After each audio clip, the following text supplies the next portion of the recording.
Bigot du groupe socialiste. Oui, Monsieur le Président, Madame la Ministre, mes chers collègues. N'en déplaise au Président de la République, la gestion de la ressource en eau est fortement prévisible et le récent rapport de la délégation à la prospective du Sénat démontre la nécessité de repolitiser d'urgence cette question.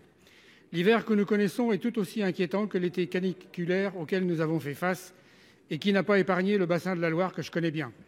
Sans précipitations massives dans les prochains mois, des risques de pénurie sont à prévoir.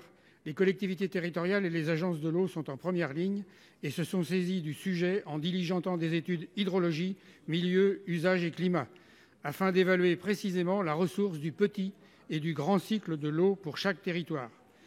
Mais l'État ne doit pas être en retrait de cette politique publique. Tout d'abord, des solutions de nature financière peuvent être portées pour accroître les investissements en matière d'assainissement. Au Pont-de-Cé, une commune que je connais bien, nous avons la chance de bénéficier d'une usine de retraitement des eaux particulièrement performantes qui, par un procédé d'ultrafiltration, permet d'assurer une eau de très grande qualité aux usagers et un taux de fuite de l'ordre de 7%, soit très inférieur à la moyenne nationale qui est de 20%. Mais mon territoire fait malheureusement figure d'exception.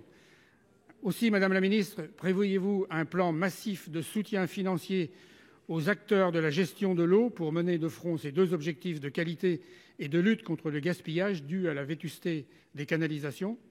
Deuxième point sur lequel Christophe Béchu est intervenu récemment, la sobriété.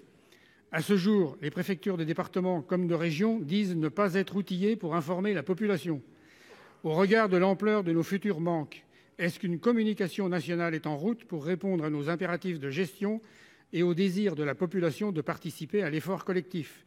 Particuliers, monde économique, agriculteurs, chaque citoyen a droit à un impact direct sur la qualité, la masse et la qualité globale de l'eau. Je vous remercie, Madame la Ministre. Merci, cher collègue. Madame la Ministre. Merci, Monsieur le Président. Monsieur le Sénateur Bigot, vous m'interrogez sur l'augmentation des coûts de la gestion de l'eau et de l'assainissement et l'accompagnement aussi des élus locaux face à cette hausse. Le financement du service public de l'eau se base sur deux piliers, le prix de l'eau et les subventions publiques. Le prix de l'eau augmente en effet ces derniers mois du fait principalement de l'augmentation du prix de l'énergie et des réactifs, par exemple le chlore. C'est une réalité et cela pose de vraies difficultés car cela impacte très fortement la capacité d'investissement à un moment où l'on a fortement besoin. L'État est aux côtés des collectivités. Il faut travailler sur plusieurs axes. Le premier, c'est d'aider les collectivités à investir.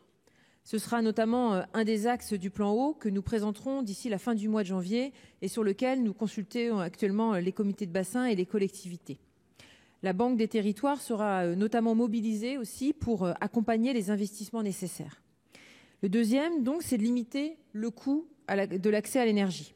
Les mesures prises par le gouvernement permettent de limiter fortement l'augmentation du coût de l'énergie pour les gestionnaires de services d'eau et d'assainissement et donc pour les usagers finaux. Je pense en particulier au bouclier tarifaire et à l'amortisseur ainsi qu'au filet de sécurité. La tendance d'augmentation du prix de l'eau va continuer. Elle est liée à l'augmentation de l'énergie, des réactifs ainsi que le coût des travaux publics. Dans les territoires où l'augmentation est très forte, cette augmentation va poser la question de l'accès des citoyens à cette ressource. Il faudra mettre en place et renforcer des aides aux usagers les plus fragiles. Je pense en particulier à la tarification incitative et solidaire.